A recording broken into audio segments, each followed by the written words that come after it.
అబ్బో ఇక్కడ కేజీ చీరలు కొంటే అర కేజీ చీరలు ఫ్రీ అంట. మంగళ్య షాపింగ్ మాల్, కేజీల్లో సేల్, టన్నుల్లో ఆనందం. నమస్కారం. మనతో పాటు శివశక్తి దత్తా గారు ఉన్నారు.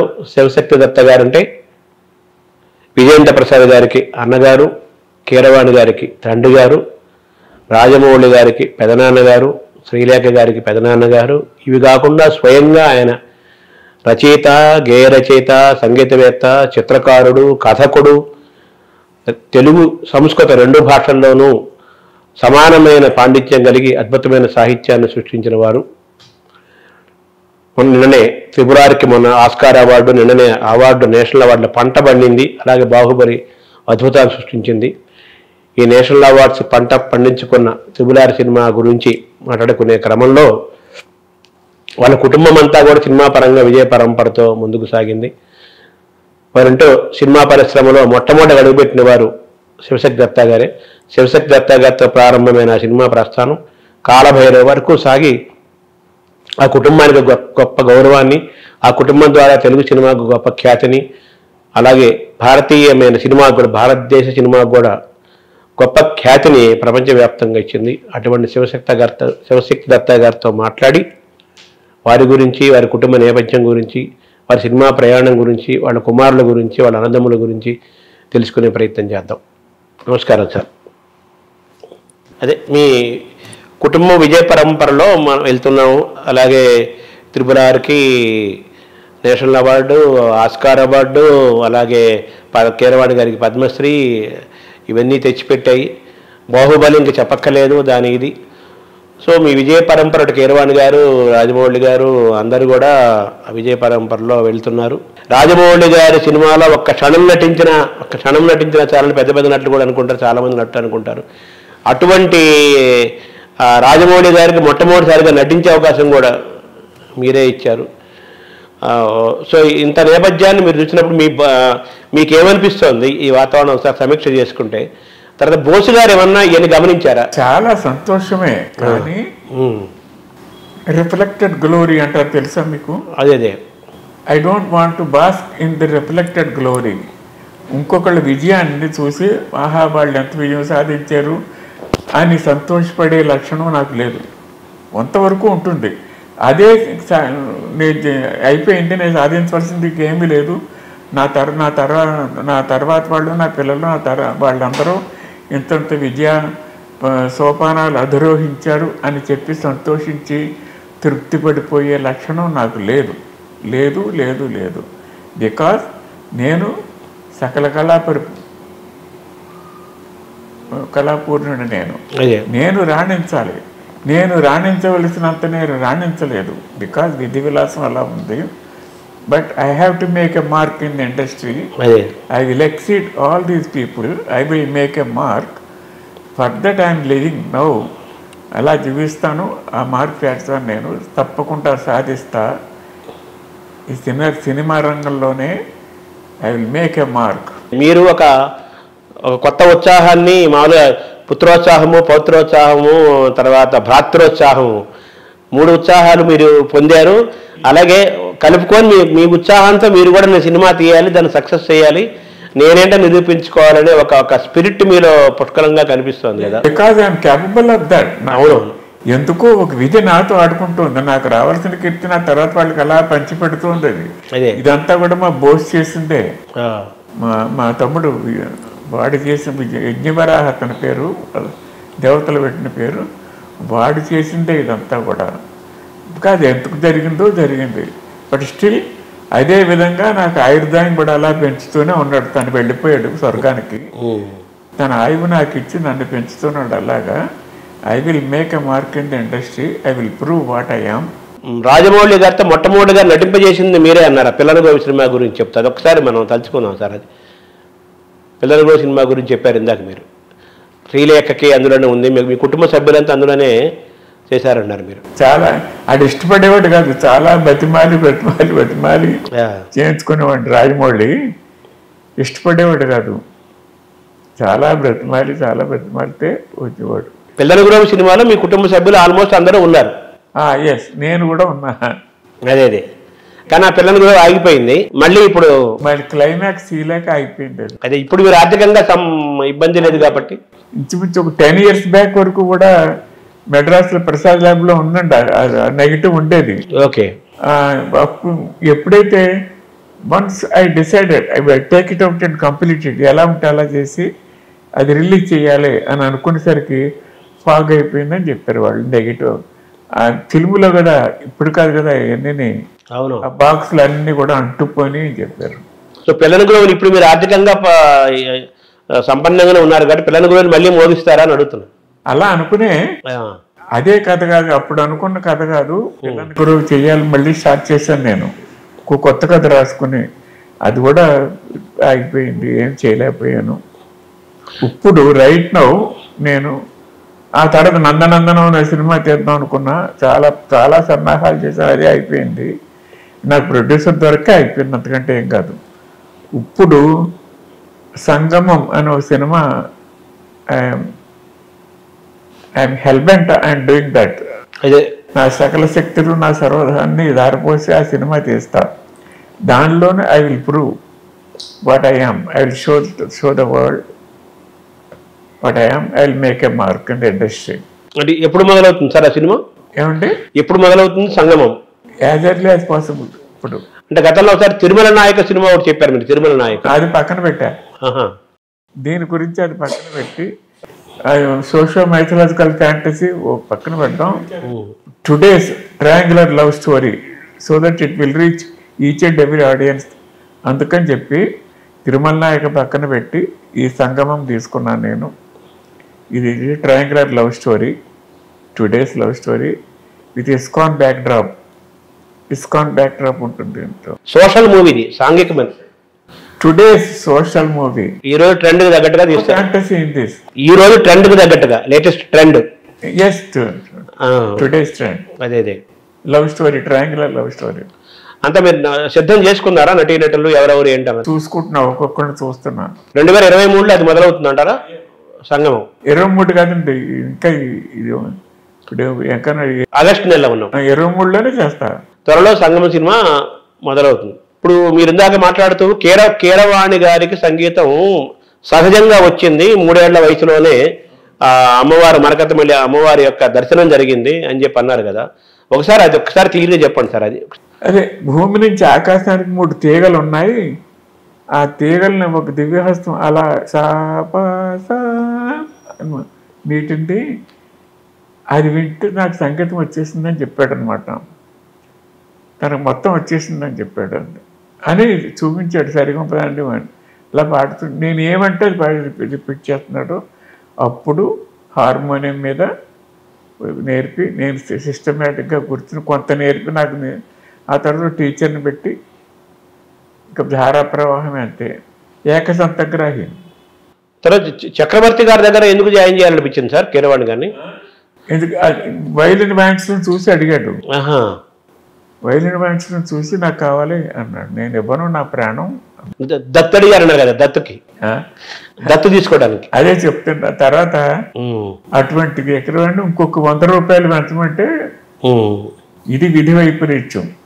కొడుకుగా నాకు దత్తత ఇమ్మని అడిగిన వాడే నేను రోజుకు 100 ఇస్తున్నాడు, 200 ఇమ్మని అడిగితే ఇవ్వనన్నాడు. ఇది మానేశాడు. చక్రవర్తి గారి దగ్గర మానేశాడు. ముందు ఇవ్వనన్నాడు,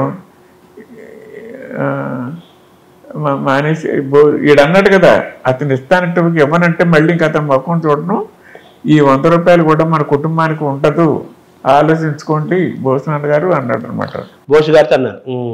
బోసు పెంపకంలోనే పెరిగాడు.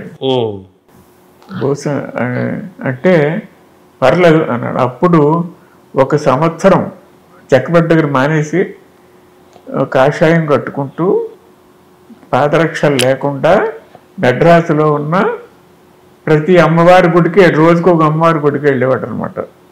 ఎంత దూరం, ఎన్ని కిలోమీటర్ల దూరం నాకు కాళ్ళ నడకని వెళ్ళి అక్కడ ఆవిడకి దండం పెట్టుకుని వచ్చి ఆవిడ భోజనం చేసేవాడు. అలా సంవత్సరం చేశాడు. సంవత్సరం చేశాక ఈ లోపున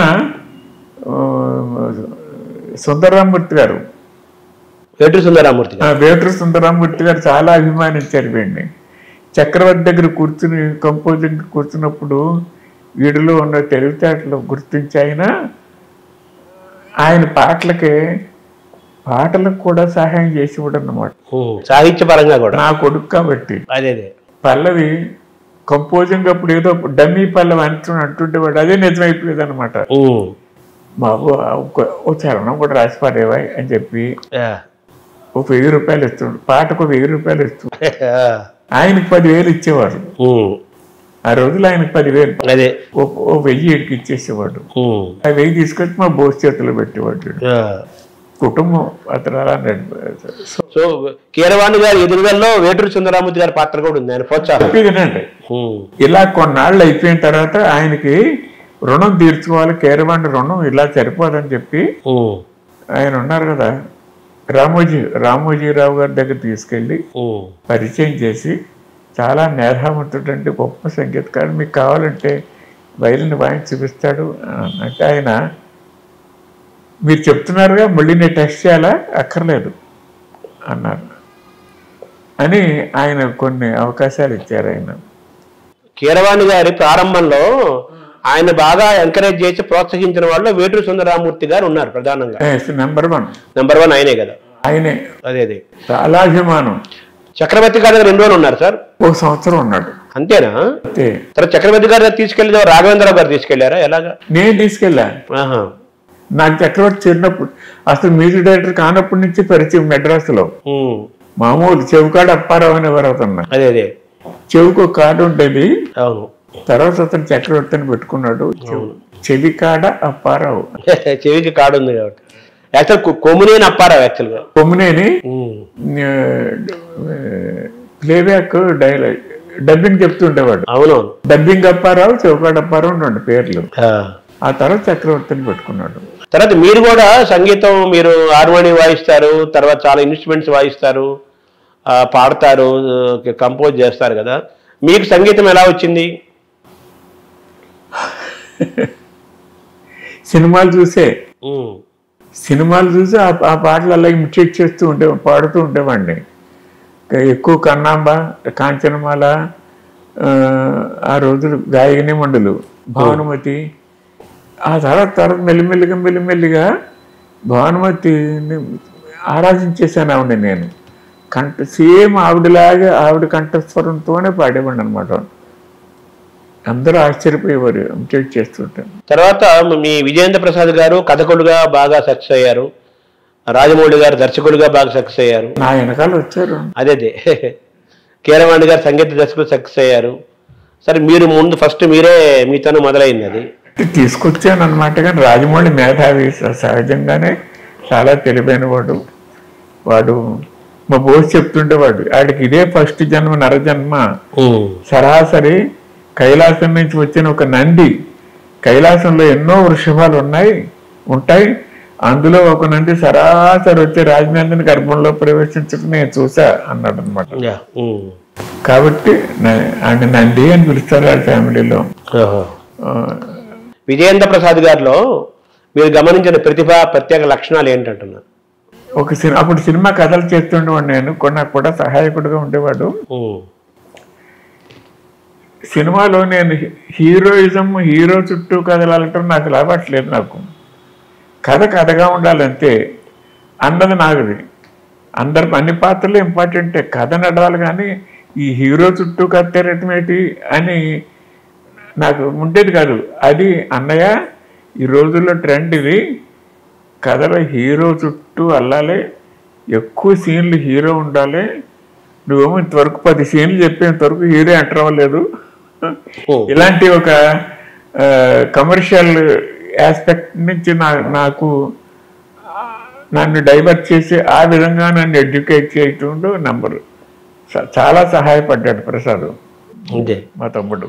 అంటే ఈ జానకిరాముడు సినిమా తోటి ఒక గుర్తింపు వచ్చింది కదా. జానకిరాముడు ఆ సినిమాలో మీ పాత్ర నేను స్టోరీ రైటర్ని. కథ మీది కదా. మీ ఇద్దరు అన్నదమ్ములు ఇద్దరు నా వెనకాల ఉండేవాడు అంటే.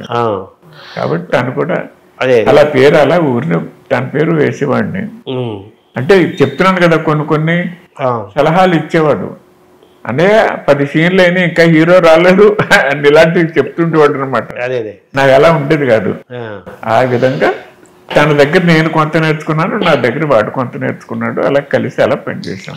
ఇప్పుడు జానకి రాముడు బాగా సూపర్ డూపర్ హిట్ అయింది సినిమా, మ్యూజికల్ హిట్ బాగా హిట్ అయింది. కె మురారి గారు నిర్మాతగా వచ్చిన సినిమా. తర్వాత మీలో మరి ఇంత కథ కూడా ఉన్నారు, మీకెందుకు తర్వాత అవకాశాలు రాలేదు సినిమాలో? మేము ఇక్కడి నుంచి తుంగభద్ర వెళ్ళిపోయాం. 16 సంవత్సరాలు అవుట్ ఆఫ్ ఫీల్డ్ అండి. అక్కడ భూములు కొని మా నాన్నగారు సంపాదించిన భూములు మాకు ఇచ్చిన వాటిలో కొత్త రైల్వే ట్రాక్ వెళ్ళింది. సో ఆ రైల్వే ట్రాక్లో ఎంకరేజ్మెంట్లో అన్నీ అయిపోయినాయి. దానివల్ల మా నాన్నగారి భూములు అంటే ఇష్టం. ఆయన మళ్ళీ భూములు కొనాలి అని చెప్పి తుంగభద్రలో రాయచోటి డిస్ట్రిక్ట్లో తుంగభద్ర లెఫ్ట్ కెనాల్లో ఎన్నో కొన్ని వేల మంది రైతులు మన ఆంధ్ర నుంచి అక్కడికి వెళ్ళిపోయారు. ఆ ఇన్ఫ్లుయెన్స్లో మేము కూడా వెళ్ళి అక్కడ 300 ఎకరాలు కొన్నాం. ఇక్కడ 30 ఎకరాలు అమ్మేసాం మేము. మాది అందరితో కలిసి 4 అన్నదమ్ములది. నేను, మా తమ్ముడు రామకృష్ణ, ఆ బోసు, ప్రసాద్, 4 అందరికంటే చిన్నవాడు ప్రసాద్. ఈ 4 కలిసి అమ్మేసి ఆ డబ్బుతో అక్కడ 300 ఎకరాలు కొనుక్కున్నాం. అక్కడ 16 ఏళ్ళు ఉన్నాం. ఆ 16 ఏళ్ళు ఉండటం వల్ల ఇండస్ట్రీకి దూరం అయిపోయాను అనమాట నేను. అంటే జానకి రాముడి కంటే జానకి రాముడి సినిమా తర్వాత వెళ్ళారా? ఇవన్నీ ఆ తర్వాతే జరిగిన ఇంచుమించుగా. సో దూరం అయిపోయి ఏమి చేయలేకపోయామండి. అదే ప్రతాప్ ఆర్ట్ రాఘవ ఉన్నాడు కదా, ఈ 16 ఏళ్ళ తర్వాత ఒకసారి వస్తే ఆఫీస్కి వెళ్ళి నేను కలుసుకుందాం అని వెళ్ళాను మామూలుగా. ఇలా చూసి, ఏమైపోయావయ్యా బాబు, ఎక్కడ పోయావయ్యా, నువ్వు లేక ఆ దాసరగాడికి తండ్రులు కొడుకులు తింటాం తాత మనం, నువ్వు లేక ఆ కోడిగాడికి సినిమా ఇచ్చాను, నువ్వు లేక ఇప్పుడు రేలం కొడుతూ సినిమా చేస్తా, ఎక్కడ పోయావయ్యా అని ఇలా తల కొట్టుకున్నాడు. ఇలాగ నువ్వు లేక దాసరగాడికి అతను అలాగే మాట్లాడేవాడు, ఆడికి సినిమా ఇచ్చాను, నువ్వు లేక కోడిగాడికి సినిమా ఇచ్చాను, నువ్వు లేక. వయసులో చాలా పెద్దవాడు కదా అందరికి. అంటే అంత పెద్ద కాదు, అవునా? నాకంటే 5-6 ఏళ్ళు పెద్ద అంతే. అతను ఒక తినేవాడు, ఇప్పుడు తినేవాడు కాదు, ప్రొడక్షన్ మేనేజర్గా పనిచేసేవాడు. కానీ చాలా ఆత్మాభిమానం ఎక్కువ. కానీ నేను కనిపెట్టి జేబులో 10 రూపాయలు అలా పెట్టేవాడు అనమాట. వద్దు గురు అంటుండేవాడు ఇలా అని. అభిమానం చాలా. ప్లస్ కలిసి సినిమాలు కలుస్తుండేవాళ్ళం కదా. ఇంగ్లీష్ సినిమా ఏంటి, హిందీ సినిమా ఏంటి, తెలుగు సినిమా ఏంటి, మూడింట్లో కూడా రాబోయే సీన్ చెప్పేవాడిని, రాబోయే డైలాగ్ కూడా చెప్పేవాడిని అనమాట. మనోడు కొడతాడు చూడు, ఇప్పుడున్న వాళ్ళు అందరూ ఎగిరిపోతారు, పెద్ద మన సినిమా వాళ్ళు వచ్చి అంటూ ఉండేవాడు పాపం రాఘవ. కానీ అటువట్లో అట్టుపోయాం, ఇది ఎక్కడ పెట్టుకుపోయింది. తర్వాత మీ బ్రదర్ సక్సెస్ అయ్యారు. ఇప్పుడు మీ మనవడు కూడా కాలభైరవ పాట త్రిపులారు సినిమా గాయకుడిగా పెద్ద పేరు వచ్చింది కదా. త్రిపులారు ఆస్కారం అంటే సామాన్యమైన విషయం కాదు కదా. సో కాలభైరవలో మీరు గమనించింది ఏంటి సార్ ప్రత్యేకత? టాలెంట్ నేను పెద్దగా గమనించలేదు. బికాజ్ దూరంగా ఉంటున్నాం, ఎవరు జాయింట్ ఫ్యామిలీ లాగా ఉండలేదు మేము. కీరవాణి వేరే ఉంటాడు, వేరే వాళ్ళ ఫ్యామిలీ వేరే. ఇప్పుడు ఆ కీరవాణి కూడా తన సొంతంగా ఎక్కువ చోట ఉంటున్నాడు. సో ఈ ఫ్యామిలీ అటాచ్మెంట్ అన్నది నాకు చాలా తక్కువ. ఎంతసేపు I'm self centred. I'm self centred person. ఇప్పుడు అంటే ఒకప్పుడు కలిసే ఉండేవాళ్ళు అందరూ. నా దగ్గరికి వాళ్ళు వచ్చి ఎవరన్నా వచ్చి రావాల్సిందిగా నేను అందరిళ్ళకి ఎవరిని కలుసుకొని ఏమి చేయను నేను. అలా కాదు, ఒకప్పుడు అందరూ కలిసే ఉండేవాళ్ళు కదా మెడ్రాస్ లో ఉన్నప్పుడు. అప్పుడు లాంగ్ బ్యాక్ అంటే అదే లాంగ్ బ్యాక్. అప్పుడు అప్పుడు పిల్లలకి పెళ్ళిళ్ళు అవ్వలేదు, ఏం కాలేదు. 4 అన్నదమ్ములు కలిసి ఉండేవాళ్ళు. ఎన్ని ఏళ్ళలో ఉన్నాం అలా. తర్వాత మీరు సక్సెస్ అవ్వలేదని మీరు అంటున్నారు, కానీ మీరు రాసిన చాలా పాటలు బాహుబలి 1, బాహుబలి 2 మీ పాటలే. సినిమా తీసి జాక్ పాట కొట్టారు. అదే త్రిపులారు సూపర్ హిట్, అలా కథానాయకుడు, అలాగే చాలా సినిమాలు ఉన్నాయి, Rajanna. I don't want to bask in the reflected glory. అది ఓకే, మీ పాటలు కూడా ఉన్నాయి కదా స్వయంగా. పాటలు ఉన్నా కూడా ఆఫ్టర్ ఆల్ సాంగ్ ఏంటి, అదే it's a fraction in my talent. అదే అదే ఫ్రాక్షన్. మామూలుగా మీలో కథకుడు ఉన్నాడు, నటుడు ఉన్నాడు, సంగీత దర్శకుడు ఉన్నాడు, ఆల్రౌండర్ ఉన్నారు కదా. ఈ ఆల్రౌండర్ గా ఉండటం మీకు నష్టం తేలేదా? అదే నష్టం, పెద్ద నష్టం. అదే అంటున్నా, ఒక రంగాన్ని ఎంచుకోకుండా మీరు. ఎల్వి ప్రసాద్ గారి దగ్గర 15 అసిస్టెంట్ గా పనిచేశాను. ఆయన దగ్గర నుంచి విడిపోతూ సినిమా థియేటర్ లేదు, మీరు ఏమైనా ఖాళీగా ఉన్నారు, నేను బయటకు వెళ్ళి హేమభరతరావు అని తండ్రులు కొడుకులు సినిమా స్టార్ట్ చేస్తున్నాడు, సరే I want to go there అన్నాను. వెళ్ళండి అన్నారు. అండి అని ఎవరు నన్ను ఆయన, మీదేనా ఒక సలహా, ఒక నాకు జీవితంలో పనికొచ్చే ఒక సలహా ఇవ్వండి అన్నాను. అంటే ఆయన ఇచ్చిన సలహా ఏంటంటే, you can become an art director, you can become a song writer, you can become an artist your self, you can become a story writer, dialogue writer, ఇవన్నీ ఉన్నాయి మీకు. But you can become an art director చెప్పాను కదా, music director కూడా అవ్వచ్చు మీరు. ఇన్ని talents ఉన్నాయి మీకు, ఇవన్నిట్లోనూ ఒకటి ఎంచుకోండి, దాన్ని ఫాలో అవ్వండి, మిగతా అన్ని పక్కన పెట్టండి, అప్పుడు మీరు సక్సెస్ చూస్తారు అని చెప్పారు అనమాట. నేనన్నా ఒక డైరెక్టర్కి అన్నీ ఉండటం మంచిది కదా అండి అన్నాను. ఓ నవ్వు నవ్వారు ఆయన, అంతే, అంతకంటే ఇంక చెప్పలేను. ఇప్పుడు విజయేంద్ర ప్రసాద్ గారు కథకుడుగా ఆయన ఉన్నారు, అలా విజయేంద్ర ప్రసాద్ గారు మీ బ్రదరు, అలాగే మీ కీరవాణి గారు మ్యూజిక్ వరకు అన్లిమిట్ చేసుకున్నారు, రాజమౌళి గారు దర్శకుడుగా ఉన్నారు, శ్రీలేఖ సంగీత దర్శకుడు అన్నారు. మీరు మాత్రం ఆ మల్టీగా నాలెడ్జ్ ఉన్ని మీరు ఏ దర్శకుడు గానో కథకుడు గానో లిరిసిస్ట్ గానో ఉండకుండా అన్నింటిలో ప్రయోజనం చేశారు. చిత్రం ఉన్నది ఇది మై టాలెంట్ అండ్ నా fortune everything but distributed among them, all because of my brother Bose. వాడు చేసిన పని. If you believe in spirituality, he used to tell us, he used to tell me, ఏమని చెప్పేవాడు, అన్నయ్య రాత్రి ప్రతిరోజు రాత్రులు నీ తపఫలాన్ని నీ కింద నుంచి దొంగిలించి ఈ విజయేంద్ర ప్రసాద్కి కీరవాణికి ఇస్తున్నాను నేను, మళ్ళీ పొద్దున్నే లేచి ఏడుస్తాను, అయ్యో నా చిన్నకి ద్రోహం చేస్తున్నాను నేను అని ఇలా కంటిన్యూగా జరుగుతుంది. చేసిన పాపం చెప్తే పోద్దని చెప్పి నీతో చెప్తున్నాను, ఆ చేతులు పట్టుకు ఏడ్చాడు. నాకు తెలియదు నిదట్లో నేను చేస్తున్నాను నేను ఇవన్నీ అని అలా ఏడ్చేవాడు. మరి ఇప్పుడు ఏం తెలుసుకున్నారు? ఇప్పుడు కూడా సినిమా తీస్తానంటున్నారు కదా, ఇప్పుడు మీరు దర్శకుడిగా ఏ పాత్ర పోషిస్తారు? దర్శకుడిగా ఉంటారా? ఎలాగా? దర్శకుడే అంటే స్టోరీ రైటర్ నేనే, ఓకే, సాంగ్స్ నేనే రాసుకుంటా, బట్ అందులో అంతవరకు మ్యూజిక్ కీరవాణి చేస్తాడు, మ్యూజిక్ చేయండి. సంగమం సినిమా అన్నారు కదా, సంగమం ట్రెండ్ ఉంటుంది, టుడేస్ ట్రయాంగులర్ లవ్ స్టోరీ ఈ సంవత్సరం మొదలవుతుంది. ఈ సంవత్సరం తర్వాత మీరు అంతకుముందు న్యూ ఫేసెస్, కొత్త ముఖాలు. గతంలో తిరుమల నాయక్ ఒక సినిమా అన్నారు, తిరుమల నాయక్ ఇంతవరకు తిరుమల నాయక్ మీదే ఉండేది మనసు. ఒక సోషియో మైథలాజికల్ ఫ్యాంటసీ వద్దు, టుడే అందరికి ఆడియన్స్ కి కనెక్ట్ అయ్యేలాగా తీయాలి. దానికి ప్రేక్షకులు కొంతమంది ఉంటారు, it's not a universal appeal ఉండదు, ఇది ప్యాన్ ఇండియా సబ్జెక్ట్ అవుతుంది, అది pan south India only. So pan India subject చేద్దామని చెప్పి అది పక్కన పెట్టి దేవుడికో నమస్కారం పెట్టి ఈ సబ్జెక్ట్ తీసుకున్నాం, సంగమం. తర్వాత గతంలో ఒకసారి మీకు ఎస్ గోపాల్ రెడ్డి గారు ఎవరో ఆదిశంకరాచార్య సినిమా తీయమని అడిగారా? అడిగారు. అదేంటి సార్? ఇప్పుడు కూడా ఆఫర్ ఉంటుంది, ఇప్పుడు కూడా ఆఫర్ ఉంది. ఓకే, మీరు తీస్తానంటే 30 కోట్లు పెడతానని అన్నారు ఆయన. ఇప్పుడు కూడా అది మీరే చెయ్యాలి, నా జీవనోధ్యేయం, నేను కూడా ఆదిశంకరాచార్య సినిమా తీయాలంటూ సినిమా ఫీల్డ్కి వచ్చాం.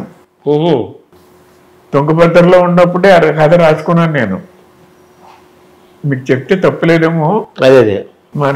మా తమ్ముడికి ఎన్నో దివ్య దృష్టిలో ఉన్నాయి, గత జన్మలన్నీ ఎవరెవరేమో చెప్పాడు కదా, అందులో శంకరాచార్యుల తల్లి ఆర్యాంబు నువ్వే అని చెప్పాడు నాకు, నన్ను. ఆయన వెళ్ళిపోయిన ప్రథమ భిక్ష అడిగి వెళ్ళిపోయినప్పుడు నువ్వు ఎంత ఏడ్చావు కొడుకా అని.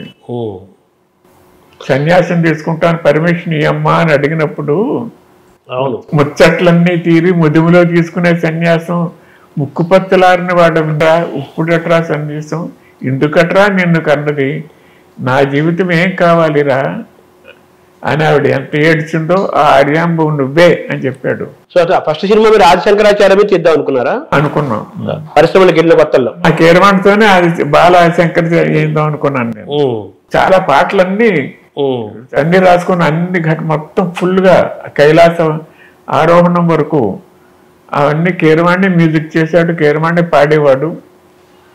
మరి ఎందుకు అది ముందుకెళ్ళలేదు సార్ ఆ ప్రాజెక్ట్? అన్ని ఎన్నో అయిపోయినా అందులో ఇది అలా అయిపోయింది. మరి ఇప్పుడు ఆయన గోపాల్ రెడ్డి గారు సిద్ధంగా ఉన్నారు కదా డబ్బులు పెట్టడానికి? అంతకంటే ముందు ఇప్పుడే ఆ శంకరాచార్య దినోత్సవం ఇంకెక్కడితో నా జీవితం కూడా అయిపోయింది నేను అనిపిస్తుంది. నా వైరాగ్యానికి వచ్చేస్తాను నేను. అర్థం చేసుకోండి. అర్థమైంది నాకు. కాబట్టి నాకు అది వద్దు. వైరాగ్యం జోలికి వెళ్ళదలుచుకోలేదు మీరు.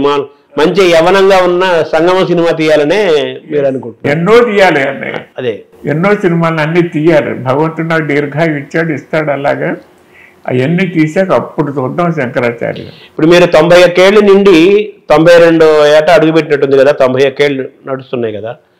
ఇప్పటికీ మీరు అంత ఎనర్జెటిక్ గా అంత హెల్దీగా ఉండడానికి ఏంటి కారణం? అంటే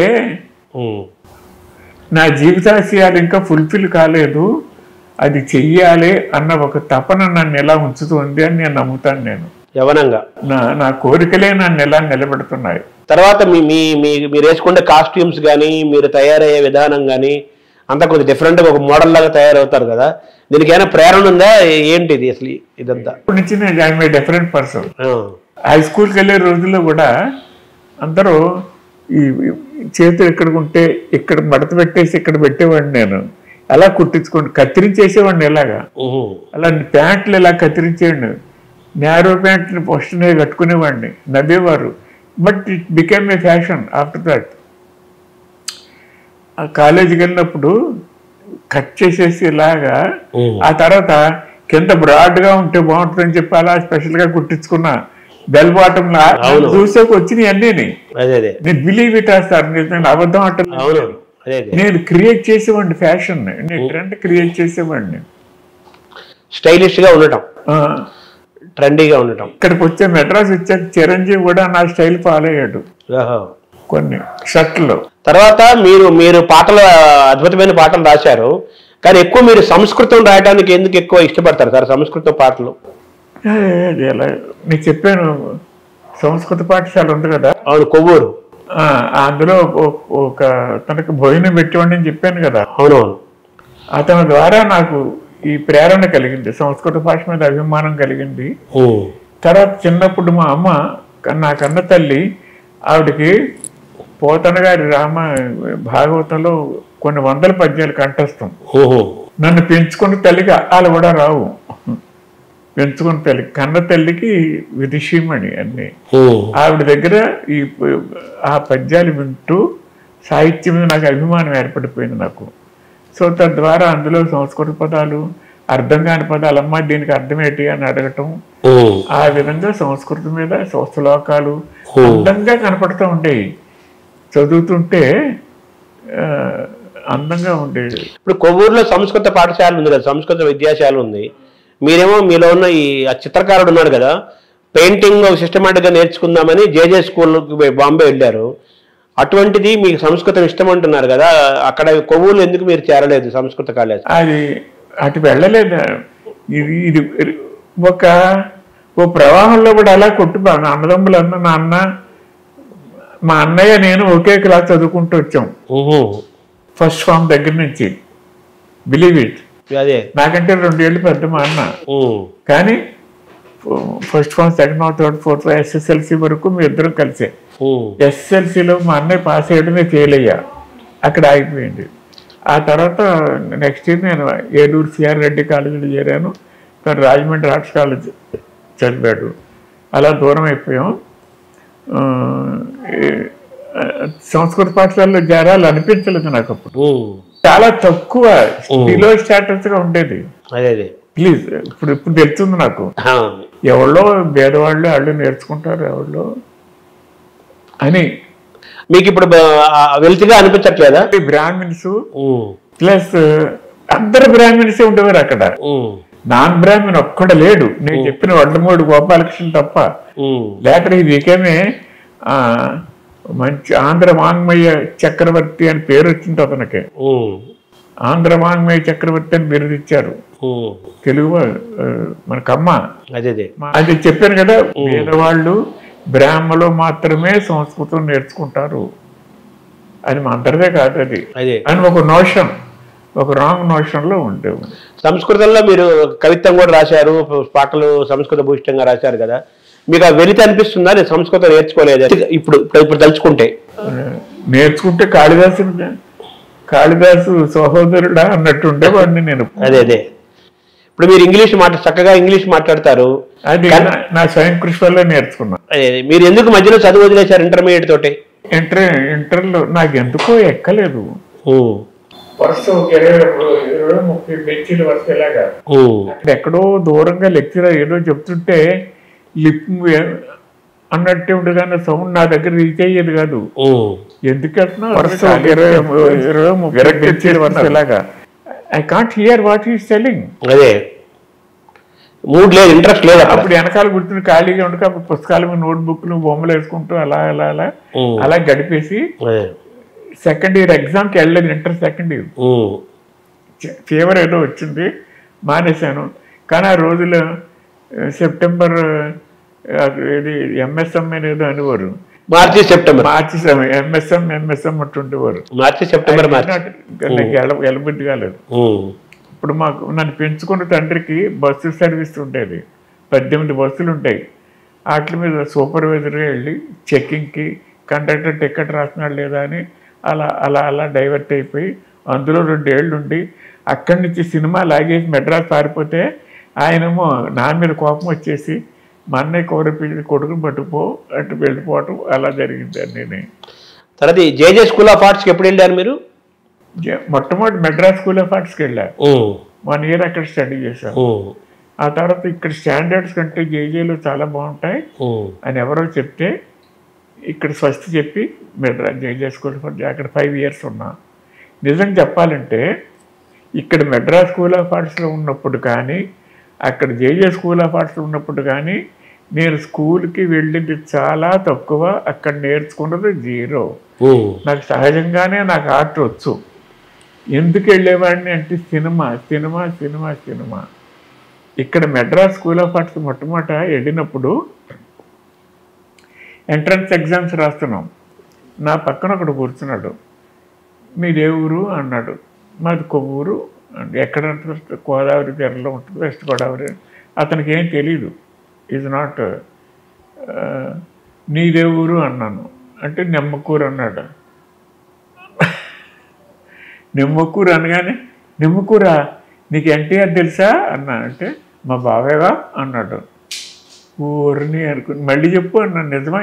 మా బావే, నేను ఇప్పుడు వాళ్ళింట్లోనేగా ఉంటున్నా అన్నాడు. అంతే, స్వర్గానికి జాని దూరంలో ఉన్నాను నేను అనుకున్నాను. నేను కట్ చేసి 2 రోజులు ఎంట్రన్స్ ఎగ్జామ్ కానీ 3rd day I was there NTR's house మెడ్రాస్లోనే. ఆయన తీసుకెళ్ళాడు, మామూలు చిన్న D క్లాస్ హౌస్. ఆ ఇంటికి తీసుకెళ్ళాడు. ఆ D క్లాస్ హౌస్లో అతను అతని కోసం వెయిట్ చేస్తున్నాను నేను. అతను అన్నం తిని ఏదో మార్నింగ్ టిఫిన్ తిని ఆ చేయి కర్టెన్కి ఎలా తుడుచుకుంటూ డోర్ కర్టెన్కి లోపలికి వెళ్ళినని చూసి హలో బ్రదర్ అంటే ఇలా వచ్చిన పక్కన కూర్చుని మొత్తం మీద చేసి కూర్చుని నేనే ఆశ్చర్యపోయాను. వాట్ ఈజ్ దిస్ అనుకుంటే చిన్న ఫ్లాష్ బ్యాక్ ఉంది. అంతకు ఒక 45 డేస్ ముందు మా ఊరు వచ్చాడు. రాయలసీమ కరువు నిధి వసూలు ఫండ్ డ్రైవ్. ఆ సందర్భంలో ఆయనకి నేను 10 రూపాయలు ఇచ్చి 2 పెయింటింగ్లు ఇచ్చా, చిన్న అంత సైజు. ఆయన జోలు పట్టుకుని వస్తే 2-3 నాటకాలు వేసేవారు వాళ్ళు. దారిని పోయి దానయ్య, ఇంకేదో గాడి ఉండేదో 3 ప్లేలెట్స్ 2 డబ్బుగానే అందరూ వచ్చి ఆడిటోరియంలో జోలు బట్టి తీసుకునేవారు. అప్పుడు జీవలక్ష్మి గుమ్మడి గారు, ఇంకెవళ్ళో అట్లూరు పుండరీకాక్షి వీళ్ళందరూ అలా అలా తిరుగు. అబ్బా, ఒక్కొక్కళ్ళు ఒక్కో వరుసలోకి వస్తున్నారు. ఎన్టీఆర్ నా వరుసలోకి రావాలి. 2 పెయింటింగ్స్ వేసి పట్టుకెళ్ళాను నేను. ఏంటి వచ్చారు బాగుండు, దేవుడా దేవుడా దేవుడా ఎన్టీఆర్ ఇక్కడికి రావాలి, ఎన్టీఆర్లా రావాలనుకుంటూ కళ్ళు మూసుకుంటూ. నా పక్కన నా బోసు, మై డియర్ బోస్, ఎప్పుడు నాకు అనుయాయి. ఎప్పుడు నేను బాంబే వెళ్తే బాంబే వచ్చాడు, మెడ్రాస్ వెళ్తే మెడ్రాస్ వచ్చాడు, నాకు కూడా ఉండేవాడు.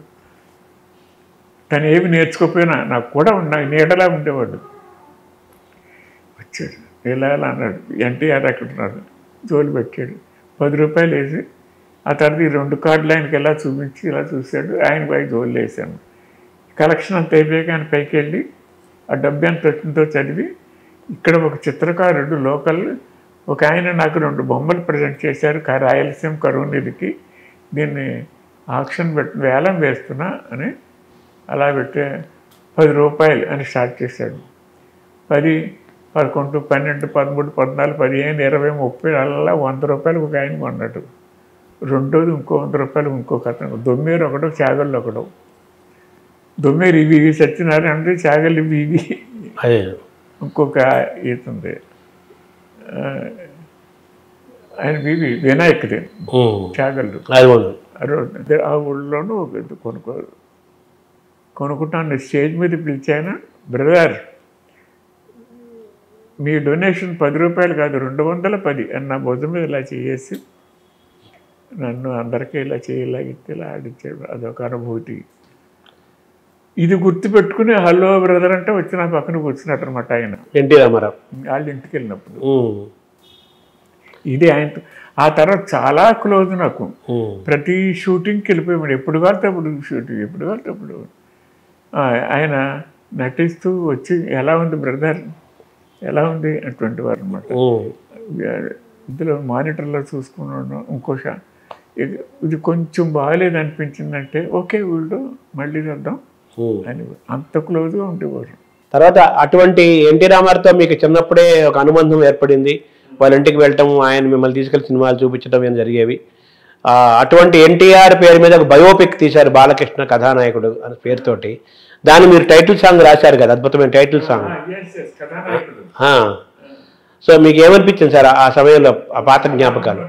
అంతే, అంత అందంగా రాయగలిగాను. అదే నిజంగా ఆయన మీద, ఆయనతో ఉన్న పరిచయం, ఆయన మీద నాకున్న అభిమానం, ఆ స్నేహం అది కలిసి ఘనకీర్తి కీర్తి సాంద్ర నిర్జిత ఖిలాంధ్ర జనత సురేంద్ర మణిదీపక అంత అందంగా రాశాను, చాలా అందంగా రాశాను కదా. అవును, చాలా గొప్ప పాట. ఎందుకంటే అది మనం వింటున్నా కానీ, అంటే కీరవాణి గారు మీరు బాగా రాశారు, కీరవాణి గారు కూడా బాగా అద్భుతంగా కంపోజ్ చేశారు. మన ఆ టైటిల్స్ అప్పుడు వస్తుంటుంది, విన్నప్పుడే మనకు ఒక రకమైన హృదయం మన ఉప్పొంగుతుంటుంది. అప్పుడు గుమ్మడి గారు కూడా చాలా పరిచయం, జీవలక్ష్మి చాలా పరిచయం, ఇంకెవరో చాలా మంది చాలా క్లోజ్గా ఉండేవారు. మీ కుటుంబంలో సినిమాల్లోకి వెళ్ళాలి, సినిమా అనేది మీతోనే కదా మొదలైంది. మీ తర్వాత అందరు వరుసగా వచ్చారు, అందరూ మిమ్మల్ని దాటుకొని పైకి లేచారు, అది వేరే విషయం. మంచిదే అనుకోండి, అది మీ కుటుంబమే కదా. చిన్నప్పుడు ఈ అభిమానం నాకు. మాలపిల్ల అని సినిమా చూశాను, 3 ఏడు సినిమా పిచ్చి మాలపిల్ల. అవునవును, ఆ స్క్రీన్కి అలా చూస్తూ ఉండిపోయి ఉండి. అంతే 3 సార్లు చూసే వెళ్ళి 3 కాన్లు టికెట్ అప్పుడు నేల ఇసుకలో కూర్చుని ఉండేవాళ్ళం. సర్వెంట్ మేడ్ తీసుకెళ్ళేది, నాకు టికెట్ లేదు, దానికి టికెట్. నన్ను పక్కన కూర్చోబెట్టుకుని అలా చూస్తుండే. Stick my eyes were stuck to the screen అని. అలా ఆ కదలిక ఎలా కదులుతుంది ఏంటి అప్పుడు ఏర్పడిపోయింది నాకు బ్రెయిన్లో. Deeply inculcated into my brain మాలపిల్లలో సీన్స్. సినిమా పిచ్చి మీకు మాలపల్లి ఆ సినిమాతో మొదలైంది. మాలపిల్ల సినిమా, మాలపల్లి సినిమాతో మీకు సినిమా పిచ్చి మొదలైంది. కాంచనమాల. అక్కడి నుంచి మెడ్రాస్ వెళ్ళిపోయారు. అంటే అప్పుడు సినిమాలు తీయాలి, ఇవన్నీ ఉండవు, సినిమాలు చూడాలి అన్న పిచ్చి అప్పుడు.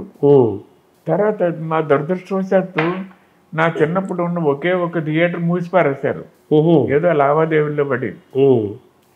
సినిమా చూడాలంటే గోదావరి దాటి రాజమండ్రి వెళ్ళి చూడాలి. రాజమండ్రిలో 6 టాకీస్లు ఉండేవి. అప్పుడు బ్రిడ్జి లేదు కదా? బ్రిడ్జి ఉంది, నాకు పుట్టక్కడితోనే ఉంటుంది. బ్రిడ్జి మీద వెళ్ళే, ట్రైన్ మీద వెళ్ళేవాళ్ళం, లాంచ్ స్టీమర్ సర్వీస్ ఉండేది. నేను బ్రిడ్జి అంటే నేను అంటుంది ఇప్పుడున్న ఈ రోడ్డు వంతెన లేదు కదా అంటున్నప్పుడు. అది ఎప్పుడు ఈ మధ్యన అదే అంటున్నారు.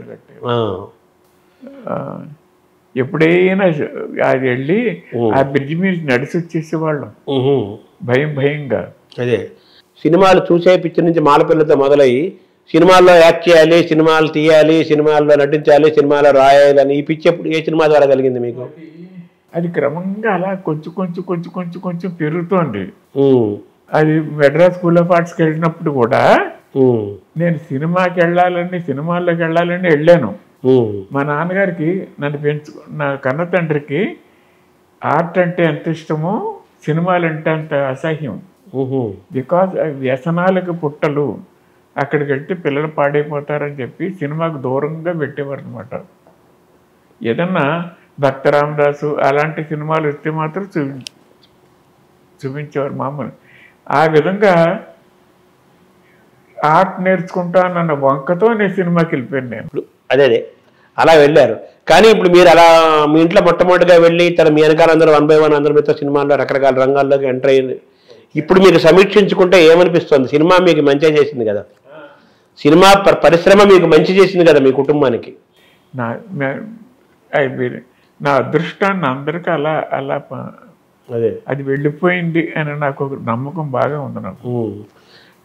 అది కూడా మా తమ్ముడు బోస్ చేసిన పని.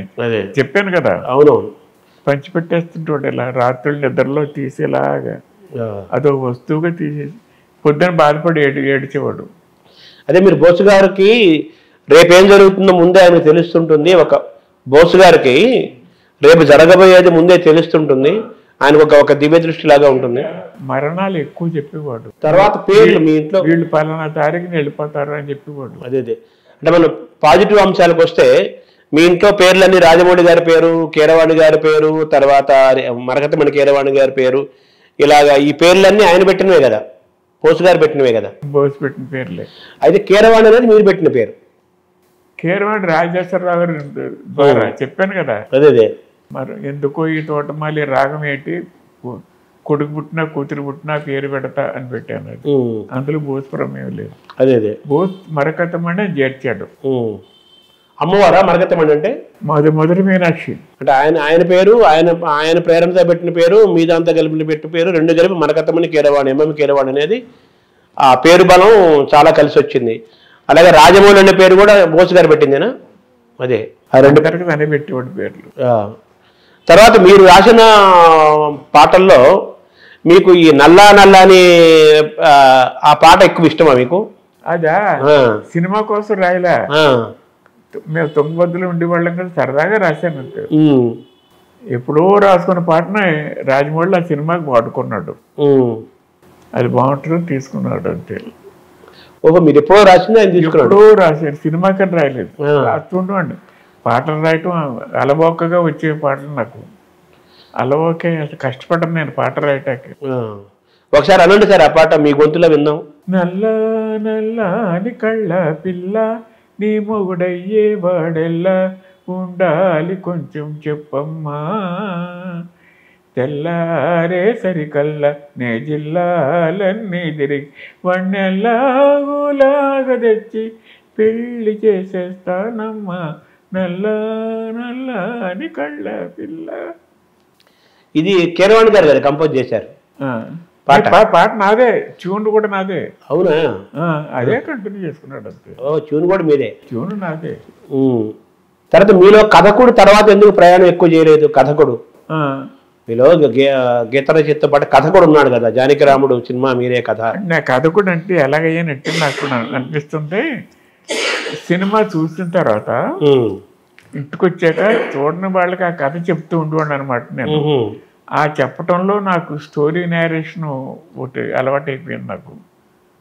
ఇప్పుడు నేను రాసుకున్న కథలో ఎవరికన్నా చెప్తుంటే ఇక్కడే ఇలాగ 10 మందిని కూర్చొని చెప్పినప్పుడు కొన్ని 100 మంది నోట్లోనే విన్నా, సార్ మీరు కథ చెప్పలేదు, సినిమా చూపించారు అంటారు. సినిమా చూపిస్తా, నేరేషన్లోనే I will make them see the picture. అంత వివిడ్గా అలా కళ్ళకు కట్టినట్టు సినిమా చూపిస్తా చెప్పటంలోనే. అది నా కళ. అది ఇప్పటిదాకా మీరు కథల ద్వారానే సినిమా చూపించారు, కానీ మీ సినిమాలు ఇప్పుడు బయటికి రావాల్సిన అవసరం ఉంది అంతే కదా, మీ సొంత సినిమాలు రావాలి. వస్తాయి ఇప్పుడు ఇక నుంచి. అదే సంగమంతో మొదలు. ఇప్పుడు మళ్ళీ మీరు అడగకపోయినా నాకు మల్లీశ్వరి సినిమా అంటే నాకు చాలా చాలా ఇష్టం. 1951లో చూసా, ఆనాడు చూసినప్పుడు ఆ సినిమా మీద నాకు ఎంత అభిమానం ఉందో ఈనాడు అంతే ఉంది, కావాలంటే ఇంకా పెరిగింది కానీ తరగలేదు. అంత నిత్యనూతనంగా ఉంటుంది నాకు ఆ సినిమా నా మనసులో. అంత ఇష్టం ఆ సినిమా అంటే. మల్లీశ్వరి ఎందుకు సార్ ఆ సినిమాలో మల్లేశ్వరి మీకు ఎందుకు అంత దగ్గర? చెప్పలేను, నాకు ఇష్టం అంతే. పాటలు అన్ని టోటల్గా ఇష్టం సమస్తం. ఇప్పుడు 1952 అనుకుంటా, 51లో వచ్చింది, 51లో వచ్చింది సినిమా ఇది. అప్పుడే మెడ్రాసులో కుర్రాళ్ళందరూ సౌత్ ఇండియా టూర్ వెళ్తున్నారు, ఒక 60 మంది 80 మందో. నేను అందులో స్టూడెంట్ని కాదు, బట్ ఇన్ఫ్లుయెన్స్ చేసి I wanted to join there. వాళ్ళతో పాటు నేను అన్నీ చూశాను. అప్పుడు బెజవాడలో మల్లీశ్వరి సినిమా చూసాం. కట్ చేస్తే నెక్స్ట్ డే బళ్ళారి వెళ్ళి అక్కడిని హంపి వెళ్ళాం. హంపి శిథిలాలు చూడటం జరిగిందని ఆ సినిమా ఇన్ఫ్లుయెన్స్ తోటి. అది చూస్తుంటే మల్లీశ్వరి ఎక్కడ తిరిగేదా, నాగరాజు ఈ రథం చెక్కాడు, ఏకశిల రథం ఉంటుంది కదా, ఇవన్నీ చెక్కాడు. ఇవన్నీ ఇక్కడ ప్రతి చోట ఆ ఎన్టీఆర్, భానుమతి అలా తిరుగుతున్నట్టు అలా నిలబడిపోతుండేవాడిని అనమాట. మా 80 మంది ముందుకు వెళ్ళిపోయేవారు, నేను వెనకాల ఇక్కడ ఉండేవాడిని. వాళ్ళు ఎవరో ఒకటి వెనక్కి వచ్చి లాక్కి బాధ్యరా అని చెప్పి లాక్కుపోతుండేవారు. అలాగే హంపి చూసినప్పుడు అది మరోరా అని అనుభూతి నాకు. అది అప్పటి నుంచి అలా పాతుకుపోయిందంటే నాకు మల్లీశ్వరి. తర్వాత మామూలు మీ పేరు సుబ్బారావు అని, బాబురావు అని, సుబ్బారాయుడు అని, బాబ్జీ అని, కమలేష్ అని ఇన్ని రకరకాలుగా చివరికి శివశక్తి దత్తాగా స్థిరపడింది కదా, దీని నేపథ్యం ఏంటి సార్? నేనే శబ్ద సౌందర్యం అంతే, శబ్ద సౌందర్యం. ఈ శివశక్తి దత్త మీ బోసు గారు పెట్టారా? మీ అవును, అది బోసు దేవతలు పెట్టి మొట్టమొదటి శివదత్త అని పెట్టాడు, తర్వాత శక్తి జాయిన్ చేశాడు. శివదత్త పేరు కొన్ని దశాబ్దం దాకా ఉంది, ఆ తర్వాత శక్తి యాడ్ అయింది. అది ఇప్పుడు ఆయన పెట్టిన పేర్లు కీరవాణి, మరకతమణి కీరవాణి, రాజమౌళి అన్ని. మా తాతగారు పెట్టిన పేరు నాకు మా నాన్నగారు పెట్టింది సుబ్బారావు అని. ఆయన పేరు సుబ్బారాయుడు గారు, మా తాతగారి పేరు. తర్వాత నాన్న పేరు పిలవకూడదు అని అది దోషం అనుకుని బాబు అంటే తండ్రి కదా, బాబురావు అని పిలిచేవారు. సో సుబ్బారావు పేరు ఎవరికి తెలియదు, నా బంధువర్గంలోని మిత్రవర్గంలో అందరికీ బాబురావు అనే పేరు. ఈ బాబురావు నేను బాబ్జీ అని మార్చుకున్నా. మెడ్రాస్ స్కూల్ ఆఫ్ ఆర్ట్స్కి వచ్చినప్పుడు, మెడ్రాస్ నుంచి బాంబే వెళ్ళిపోయినప్పుడు కమలేష్గా మార్చేశా. ఆ కమలేష్తోనే నా పెళ్ళయింది. నా సుబ్బలాకి మీద పెళ్ళి మ్యారేజ్ మీద కమలేష్ అనే ఉంటుంది. ఆ తర్వాత మళ్ళీ మా బోస్కి దేవతలు కనపడటం మొదలెట్టినప్పుడు శివదత్త అని మార్చాడు, తర్వాత శివశక్తి దత్త అయింది. సో ఆయన పెట్టిన పేర్లన్నీ సూపర్ హిట్ అయ్యాయి కదా, బోస్ గారు పెట్టిన పేర్లన్నీ సూపర్ హిట్ అయ్యాయి. సో మీరు కూడా మీ సినిమా సూపర్ డూపర్ హిట్ అవుతారు. తర్వాత కె విశ్వనాథ్ గారితో కూడా మీకు అనుబంధం ఉంది కదా సార్? అవును. అది ఏం చెప్పండి సార్, అది సినిమాలో ప్రారంభంలోనా? విశ్వనాథ్ గారిది చాలా అభిమానం. నేను మొట్టమొదట సిరివెన్నెల జీవనజ్యోతి అవును బాబు. నేను ఈ శంకరాభరణం సినిమా చూసి వచ్చాక హైదరాబాద్లో ఒక ఒక ఫ్రెండ్ ఇంటికి వెళ్ళి అక్కడ చూసి ఆ సినిమా ఇంకా చూడలేదు, ఎల్లటి సోఫాలోనే పడుకున్నా. వాళ్ళ ఇంటికి వెళ్తే అక్కడే పడుకునేవాడిని. అలా పడుకున్నప్పుడు ఎంత పొడిగిలా పడుకున్నప్పుడు నేను ఇలా పడుకున్నాను. ఒక పాము, రాజుపాము, మిన్నాగు లాంటిది ఇలాగా నాకు పాదం మీద ఇలా ఇలాగెత్తి నేను ఇలా కొంచెం మెదలగానే అలా కాటు అయిపోయింది అనమాట. నన్ను కాటు అయిపోతే నేను ఇక్కడ పడుకున్నప్పుడు నా చెయ్యి అసలు పాదానికి అందదు కదా. నేను ఇలా నా చెయ్యి ఇలా చాపి ఆ పాము పడగ మీద ఇలా చెయ్యి ఇలా పెట్టి అన్నా, చిన్న అంటే బిహేవ్ యువర్ సెల్ఫ్ అన్నట్టు అని దాని పడగ మీద ఇలా చేయి పెట్టి అలాగా అడిగితే అది అలా పడుకుంది. అప్పుడు మళ్ళీ నేను ఆ చేయి ఇలా చేసుకుని మళ్ళీ హాయిగా ఇలా పడుకున్నాను. ఇది అయ్యాక ఆఫ్టర్ 24 hours సినిమాకి వెళ్ళాను. జీవన జ్యోతి 24 కాదు, 16 గంటలకు ఎప్పుడుకో ఈ శంకరాభరణం సినిమాకి వెళ్ళా. జీవన జ్యోతి కదా అప్పటికి అయిపోయినాయి అది. తర్వాత శంకరాభరణం నాకు చేసినట్టు చెప్తున్నా. ఇంకో సందర్భం ఇప్పుడు వెళ్ళినప్పుడు అప్పుడు ఆ సినిమాలు చూసి 7 చోట్ల నా హృదయం అయిపోయింది అనమాట. నాకు ఆ కూడా వాళ్ళు ఇంటే వాళ్ళ అబ్బాయి ఇచ్చి అంకుల్ అంకుల్ అంకుల్ అంకుల్ అంటే ఇలా భుజం మీద చేసి హగ్ చేసుకుని నా ప్రాణాలు నిలబెట్టాడు అతను. అప్పుడు ఇంటికొచ్చే ఎదను జీవన జ్యోతి వెలిగించుకుంటే నా పదము సిరిసిరిము పదముగా మంటి ఈనాడు శంకరాభరణ సప్త ఫణగ్రమణి జీజితులు కన్నులు మిరుమిట్లు గొలుపగా దొరకునా ఇటువంటి తెరవేల్పు దొరసేవ దొరకునా అని రేయి తెలవార్చుచుంటి అని రాసుకున్నా. అర్థమైంది కదా? అర్థమైంది. మొత్తం సినిమా టైటిల్స్ అందులో పెట్టారు. అది తర్వాత కె విశ్వనాథ్ గారితో పరిచయం స్వర్ణకమలానికి స్టోరీ షూటింగ్కి వెళ్ళి అప్పుడు ఇలా రాసుకున్నానండి అని చెప్పి ఆయన చదివి వినిపించా. స్వర్ణకమలంలో మీ పాత్ర ఎవరు సార్? నేను అదే కథలు ఏముందా? ఇంటర్వెల్ సీన్ నేను చెప్పాను. ఓహో, యాజ్ ఇట్ ఈజ్ పెట్టుకున్నారు ఆయన. అదే తీసుకున్నారు ఆయన as it is with thanks పెట్టుకున్నారు. అదే అదే యాజ్ ఇట్ ఈజ్. తర్వాత మీకు సాహిత్య వాతావరణంలో విశ్వనాథ్ సత్యనారాయణ గారితో మీకు ఒక అద్భుతమైన ఒక అనుబంధం ఉంది కదా. చాలా మంది పాతకతర పండితులు తలుచుకుంటారు. ఆయన సినిమాలను అభిమానించాను, పర్సనల్ గా అంత అభిమానం లేదు. ఈ స్వర్ణకమలంలోనే చేరిక. నేను కె విశ్వనాథ్ గారు కాదు, విశ్వనాథ్ సత్యనారాయణ గారు. ఆయనతో మీకు ఒక గొప్ప జ్ఞాపకం ఉంది, అనుబంధం ఉంది, అది ఒకసారి చెప్పండి. గగన గంగావతరణం. నేను గంగావతరణం ఆయనకి వినిపించుదామని వెళ్ళే మొట్టమొదట వెళ్ళారు. వెళ్తే నన్ను ఎలా చూసి ఆ పుస్తకం అక్కడ పెట్టి వెళ్ళు, నేను తర్వాత చూస్తా అన్నారు అనమాట. మా తమ్ముడు కాశీ అని ఉండేవాడు.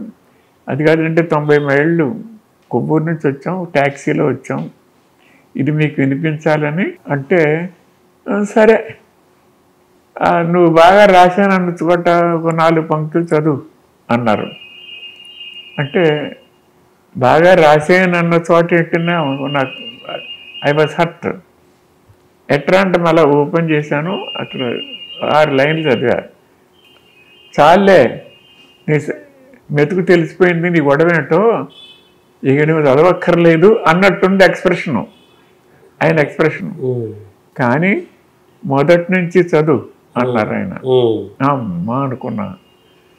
అని మొదటి నుంచి అలాగే నీవు ఉత్కంఠ భరించలేకపోతున్నాను ఆయన, ఆగి ఆగి చదువు, తట్టుకోలేకపోతున్నా ఉద్వేగం. అంత దూరంలో ఆయన శిష్యులు కొడుకులు వాళ్ళు కూర్చుని పావని ఎట్సెట్రా. ఒరే అక్కడే ఏడుస్తున్నారు అఘోరి, ఇలా వచ్చి చావండి, దీన్ని తరించండి వెధవల్లారా అని పిలిచి కూర్చుని చదవమని వింటుంటే, ఒరే ఇదిరా చెయ్య, ఇదిరా ధార, ఇదిరా కవిత్వం. ఏంటిది అసలు, నాకు అర్థం కావట్లేదు అసలు. అంత అద్భుతం, పొంగి పొంగి పొంగి పొరలిపోయారంతే అండి గంగావతరణంలో. లోపలికి వెళ్ళి మళ్ళీ వెండిపళ్ళెంలో పట్టు పంచెలు అవి అక్షతలు, తాంబూలు, అరటిపళ్ళు అవి తీసుకొచ్చి ఇచ్చి వచ్చి అందరూ లేచి నుంచున్నాం. నేను మా బ్రదర్స్ అందరూ మా అక్క ట్యాక్సీలో వెళ్ళాం. అందరినీ నన్ను అక్కడే కూర్చోమన్నారు అనమాట. స్వామి మీరు నిలబడి ఉంటే నేను ఎలా కూర్చుంటానంటే అన్న కూర్చున్నా. అప్పుడు ఆయన కొడుకు, ఆయన శిష్యులు మంత్రపుష్పంతో నన్ను ఆశీర్వదించి ఏం చెప్పారంటే, రామాయణ కల్పతరు ఆవిష్కరించినప్పుడు ఇది ఈ గంగావతరణం అన్నది ఒక అపూర్వమైన ఎపిసోడ్. ఇది ఈ ఎపిసోడ్ని అనాదిగా వాల్మీకి దగ్గర నుంచి నేటి నా వరకు 12 మంది కవులు రాశారు. నేను నా రామాయణ కల్పతరు రాసినప్పుడు ఈ గంగావతరణం అన్న ఘట్టాన్ని నాకు కూడా చాలా ఇష్టం. వాళ్ళందరినీ మించి రాయాలనుకున్నాను,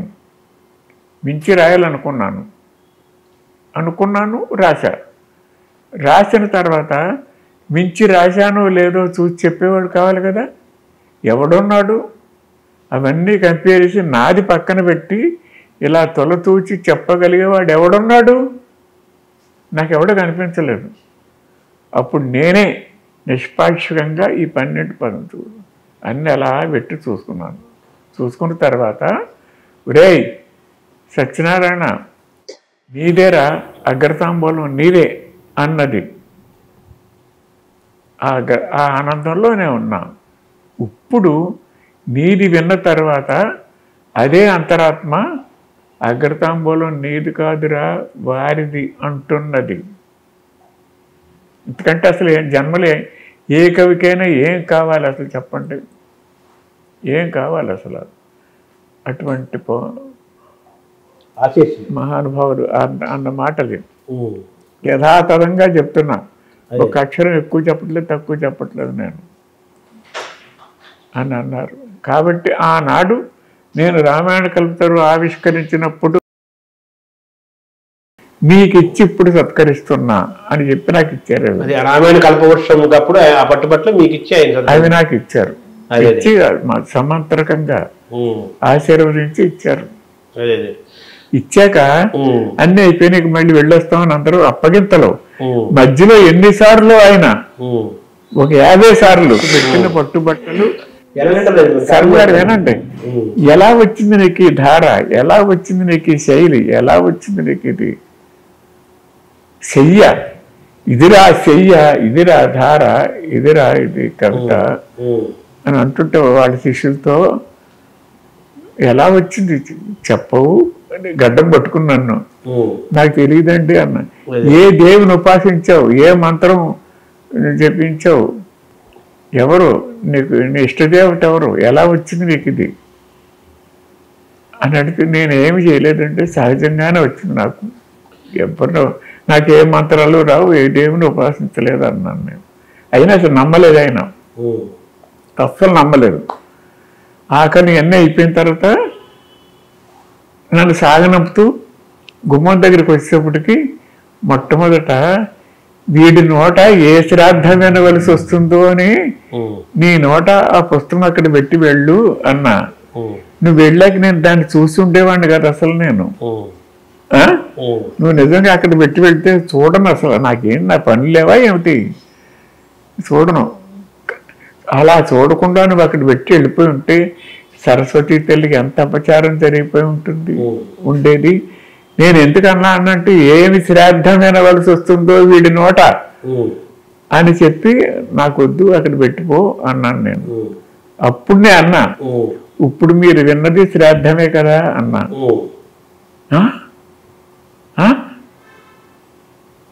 అన్నాను అట. అంటే ఇది గంగను శ్రాద్ధక్రియగా తీసుకొచ్చాడు.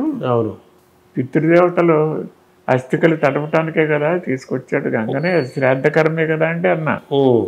అప్పుడు ఆయన పొందిన ఆనందం చెప్పలేను. నన్ను ఎలా హగ్ చేసుకుని ఉక్కిరి బిక్కిరి చేసి పడేశారు, నన్ను ఉక్కిరి బిక్కిరి చేసి పడేశారు. మొత్తం మీ జీవితాన్ని సమీక్షించుకుంటే ఇంకోటి ఇంకా అవ్వలేదు. మధ్యలో ఎన్నోసార్లు ఈ దారి ఎలా వచ్చింది చెప్పవు అని అడిగారు కదా. మేము ట్యాక్సీలో ఎక్కి కూర్చున్నా కూడా ఆ లోపలికి ఎలా చేయబెట్టి బ్యాక్ సీట్లో మధ్యలో కూర్చున్నా. బ్యాక్ సీట్లో మధ్యలో ఇలా చేయబెట్టి మళ్ళీ గడ్డం పట్టుకుని ఈ దారి ఎలా వచ్చిందో చెప్పవు అని అన్నారు. ఏమన్నా అదే నాకు తెలియదండి అన్నాను. అంతే, వెళ్ళరండి అన్నాను. అంటే ఆయన ఇంటి ముందు నుంచి ఇలా ముందుకెళ్ళి డెడ్ ఎండ్, అక్కడి నుంచి ట్యాక్సీ యూటర్న్ తీసుకుని మళ్ళీ రావాలన్నమాట. అలా తీసుకుని మళ్ళీ వస్తుంటే ఇలా నుంచున్నారు ఆయన, కారు గడ్డ ఇలాగే అంటే కారు ఆఫ్ మళ్ళీ పక్కకి ఎలా వచ్చినా లోపలికి ఎలా చేయబెట్టి దారి ఎలా అవుతుందో చెప్పవు. సో అలా మీరు ఒక ఎన్టీ రామారావు గారితో ఒక ప్రత్యేకమైన అన్వేషణమైన అనుబంధాలు ఉన్నాయి, విశ్వనాథ్ గారితో ఉన్నాయి, అలాగే విశ్వనాథ్ సత్యనారాయణ గారితో, కవి సమ్రాట్ విశ్వనాథ్ సత్యనారాయణ గారితో అపూర్వమైన అనుబంధాలు ఉన్నాయి. అయితే మీరు రాసిన పాటల్లో మీకు బాగా ఇష్టమైన పాటలు ఏంటి సార్? సినిమా పాటల్లో మరుపు ఎక్కువైపోయిందండి నాకు. అగ్నిస్కలన పాట చాలా ఇష్టం, నల్లా నల్లాని కళ్ళ పిల్ల చాలా ఇష్టం, మమతాల తల్లి ఉంటుంది కదా, మమతాల తల్లి మమతల తల్లి అండి 2 తర్వాత ఇవన్నీ కూడా బలి బలి రా బలి సాహోరే బాహుబలి. రాజన్న సినిమాలో కూడా మంచి పాటలు కదా. రాజన్ 4-5 పాటలు రాశాను, అన్ని చాలా బాగుంటాయి. అలా ఎన్టీఆర్ కథానాయకుడు టైటిల్ సాంగ్ అది కూడా ఘనకీర్తి సాంగ్. తర్వాత మీరు RRR సినిమాలో రాముడు రాఘవం రాశారు కదా, దానికి కీరవాణి గారు న్యాయం చేయలేదు, రాజమౌళి గారు న్యాయం చేయలేదు అని సరదాగా అంటుంటారు కదా, అదేంటి సార్ అర్థం లేదు? ఏమో నాకు తెలియదు. ఆ పాటకి ఏటో నాకు వినిపించలేదు అది పాట. సినిమా చూసినప్పుడు అది అన్నోటీస్డ్ గా వెళ్ళిపోయింది అని నాకు అది ఎక్స్పోజ్ కాలేదు అని నాకు I don't know either I'm right are wrong. ఒక్కసారి చూశాను సినిమా నేను, మళ్ళీ చూడలేదు. అప్పుడు ఎందుకో ఇట్ వెంట్ అన్హర్డ్ అన్నట్టు అనిపించింది. మ్యూజికల్ గా బాగుంది, సంగీత పరంగా బాగుంది, ప్రెజెంటేషన్ బాగుంది. మీరు అన్నట్టుగానే విజువలైజ్ చేయటంలో మీకు అందుకో అలా అనిపించింది. మీకు ఇటు కరెక్ట్ ఎక్స్పోజర్, దానికి ఇవ్వాల్సిన ఇంపార్టెన్స్ ఇవ్వలేదేమో, బట్ నాకు తెలీదు. Okay sir, thank you sir. మీ అనుభవాలు, మీతో పాటు మీ కుటుంబం యొక్క విజయ పరంపరని, వాళ్ళ అనుభవాలని మీరు ఇప్పటిదాకా సమీక్షించారు. త్వరలో మీ సంగమం సినిమా ప్రారంభం అవ్వాలి. మీరు కూడా, మీకు ఒక కసి ఉంది కదా, ఆ కసి తీర్చుకోవాలి. తీర్చుకుంటారని తీర్చుకోవాలి. అలాగే మీ పిల్లల గురువు సినిమా కూడా రావాలని కోరుకుంటూ నమస్కారం సార్. అది శివశక్తి దత్తా గారు తన ప్రయాణాన్ని, తన కుటుంబ ప్రయాణాన్ని, సినిమాలో వాళ్ళ యొక్క విజయ పరంపరని వివరించారు. ఆ కుటుంబం అంతా కూడా ఈరోజు సినిమా పరిశ్రమలో సక్సెస్ అయ్యారు, అనేక మందికి సక్సెస్ను ఇచ్చారు. తెలుగు సినిమాకు భారతదేశంలోనే కాక ప్రపంచంలోనే కూడా ఖ్యాతి తీసుకొచ్చారు. ఆస్కార్ అవార్డు, నేషనల్ అవార్డ్స్, అలా వెలువలాగా అవార్డులు వాళ్ళ సినిమాలకు వచ్చాయి.